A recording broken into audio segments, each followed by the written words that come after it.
Hello and welcome to MedTutor's lecture series. Today we'll be talking about the complications of blood transfusion. It is important to recognize a complication of blood transfusion and institute prompt treatment. These complications are either immediate or delayed. The immediate complications are febrile non-hemolytic transfusion reaction, hemolytic reaction, allergic reaction, bacterial contamination, circulatory overload, cardiac arrest, air embolism, non-cardiogenic pulmonary edema, also known as transfusion-related acute lung injury. The delayed complications of blood transfusion include Thrombophlebitis, delayed hemolytic reaction, post-transfusion thrombocytopenic purpura, iron overload, immunosuppression, transmission of diseases such as viral hepatitis, malaria, syphilis, cytomegalovirus, infectious mononucleosis, HIV, among others. Post-transfusion graft versus host disease. It is important to recognize each of these complications, how they present in order to institute appropriate treatment. We will now consider some of these complications. Febrile non-hemolytic transfusion reaction. It results from incompatibility between antigens on the donor's white blood cells and antibodies in the recipient's plasma. These antibodies develop from either exposure to previous transfusions or pregnancies. The symptoms include fever and rigors, nausea and vomiting. In the management, one should stop transfusion temporarily and condition is expected to settle down after a few hours. Investigate to exclude hemolytic reaction, septicemia, or malaria. Aspirin or paracetamol can be used to bring down the fever. Future transfusions should be with leukocyte-depleted blood products. Allergic reaction. It is due to allergens, usually plasma proteins, in the donor's plasma, and it is less likely to occur with packed red cells. It is more common in patients receiving repeated transfusions and those with IgA deficiency. The symptoms include urticaria, myalgia, and arthralgia. In severe cases, it causes bronchospasm, facial or laryngeal edema, chest pain, abdominal cramps, diarrhea, hypotension or shock in severe anaphylaxis, and pyrexia. In the management, one should stop transfusion, give antihistamine and corticosteroids. In severe cases, administer intravenous adrenaline. In future cases, pre-medications with antihistamine should be given to such patients prior to transfusion, or plasma-free component should be given. Hemolytic reactions. Hemolysis of donor cells occur if there are antibodies to them in the recipient's plasma. Natural ABO antigen-antibody incompatibility is the commonest and most important cause, and it occurs instantaneously. Resource incompatibility is infrequent, and reaction take hours or days. The symptoms include sensation of heat and pain along the vein being used for transfusion soon after transfusion has begun. So it should be noted that this is usually the first symptom that is noticed in hemolytic transfusion reaction. The vein receiving the blood hot, tingling sensation of the limbs, headache or fullness in the head, rigors and fever, dyspnea, and constricting pain in the chest, pain in the loin, hypotension and shock, hemoglobinuria, Coca-Cola colored urine, jaundice. There is hypotension in anesthetized patient despite adequate correction of blood loss. Progression of oliguria to anuria. The management entails stoppage of the transfusion, take remaining blood together with patient's blood for further grouping and cross-matching. Bedside clerical checks should also be done. Take sample including EDTA sample for full blood counts and FIM comment. Clotted sample, post-transfusion urine sample to check for intravenous hemolysis, blood culture for possible bacterial contamination. There should be a laboratory confirmation of hemoglobinemia, hemoglobinuria, methemoglobinemia, hyperbilirubinemia, agglutination of red cells microscopically. All this should be confirmed. Establish diuresis using furosemide or mannitol. Monitor urine output and ensure patient is making up to 60 ml per hour in an adult. Alkalinize the urine using sodium bicarbonate. Fresh compatible blood to correct shock. Fresh frozen plasma and platelets should be given to reverse the DIC. Bacterial contamination. Blood gets contaminated usually at the time of collection, and septicemia and or endotoxic shock may ensue when it is transfused. Pseudomonas species, Citrobacter, Citrobacter floridei, E. coli, Yersinia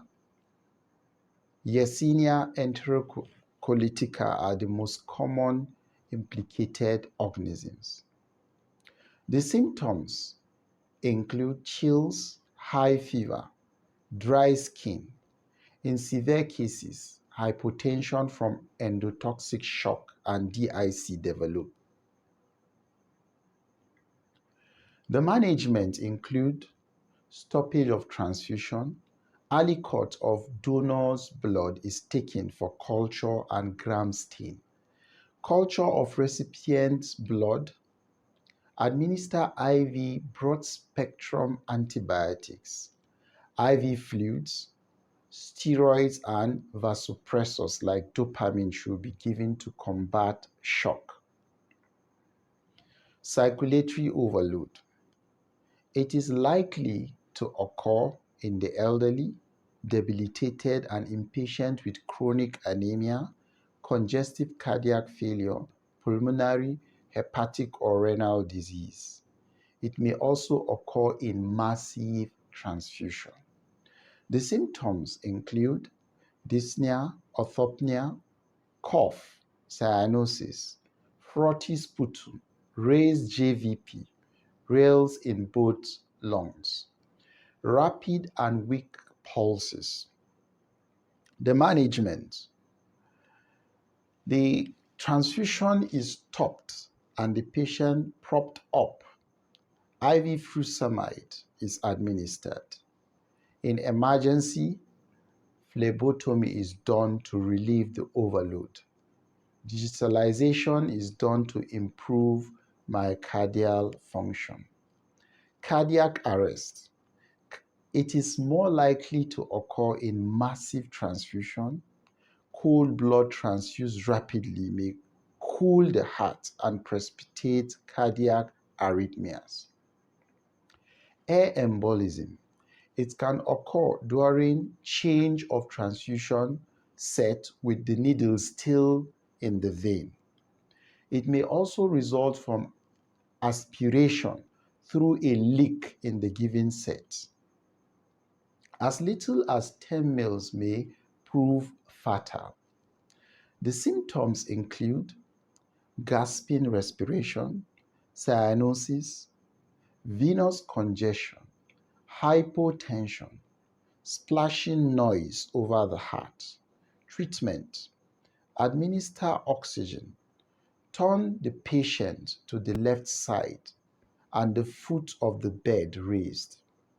The air in the heart is then aspirated. Non-cardiogenic pulmonary edema, also known as TRALI, transfusion-related acute lung injury. It is postulated that the pathology is due to release of vasoactive substances like histamine, serotonin, and complement fragment secondary to reaction between donor leukocyte and recipient anti-leukocyte antibodies, or vice versa. Symptoms include chills, cough, fever, cyanosis, hypotension, respiratory distress. The management. Oxygen therapy is instituted, IV steroids, ventilatory support in refractory cases. The delayed complications of blood transfusion. Thrombophlebitis. It is more common in the lower limb veins because of immobility of the legs. It follows injury to the vein by the needle or cannula. Spasm of the vein caused by cold blood. Prolonged use of the same vein. Leakage of blood around the vein. Sepsis. The symptoms include pain, redness, tenderness, and later thickening of the vein. Pyrexia. The management is with analgesics for pain, and the affected limb is rested. Sample taken from the tip of the needle or cannula for culture and sensitivity. Appropriate antibiotics if there is fever. Delayed hemolytic reaction. It occurs few days after transfusion. The delayed red cell hemolysis follows stimulation and production of antibodies, which at the time of the cross-matching were too low in concentration to be detected. It may also result from hemolysis of old red cells.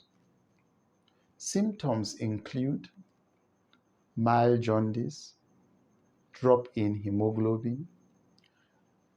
No treatment is indicated, but the cause should be investigated. Post-transfusion thrombocytopenic purpura. It occurs about 7 to 14 days after transfusion. It is caused by an amnestic production of platelet alloantibody. The symptoms include petechiae, bleeding from mucous membrane. Treatment: prednisolone or intravenous immunoglobulin is used in severe cases. Plasmapheresis in those who do not respond to medical treatment. Transmission of diseases: viral hepatitis. Post-transfusion hepatitis is one of the most serious complications of blood transfusion. Hepatitis C infection is now the commonest cause of post-transfusion hepatitis. Hepatitis B is less common now, and hepatitis D occur as a co-infection with hepatitis B. Symptoms include malaise, fever, anorexia, nausea or vomiting, jaundice, tender enlarged liver, deepening in color of urine. The management: bed rest. Alpha interferon cures 25 to 50% of patients. Glucose drink, low-fat diet. Note: vaccines for hepatitis A and B are available for patients and individuals at high risk of hepatitis infection. Malaria. The malaria parasite may persist for years in a potential donor and survives storage. It is readily transmitted. The symptoms include fever and rigors, headache, myalgia, and malaise, sweating. Management: combination therapy is preferred. Syphilis. It can only be transmitted in blood which is used before 48 hours, as the spirochete dies within 48 hours of storage. It should be noted that syphilis transmission by transfusion is not prevented by serological testing of donor because seroconversion occurs well after the phase of spirochetemia. Human immunodeficiency virus, HIV. HIV infection is the cause of AIDS, and it is important contaminant of blood and blood products. The risk of transmission is higher in pooled products like factor 8 concentrate, 1 in 200, lowest in single donation like packed red cells, 1 in 100,000. Screening of donor blood has reduced the incidence of transfusion-associated infection by 95%. Immunosuppression. Reticuloendothelial blockage has been postulated as the cause of immunosuppression, but no supportive cause and effect relationship have been identified. Transfusion-related graft versus host disease. It is caused by proliferation of T lymphocytes from the donor responding immunologically to histocompatibility antigen in the recipient. The symptoms appear in about 3 to 30 days after transfusion. They present with fever, severe diarrhea, erythematous desquamating skin rashes, elevated liver enzymes. The management, it is prevented by irradiation of blood before transfusion. The usual dose of 25 to 35 gray. Thank you for watching. Do not forget to hit the like button, subscribe for updates on more videos. Thank you.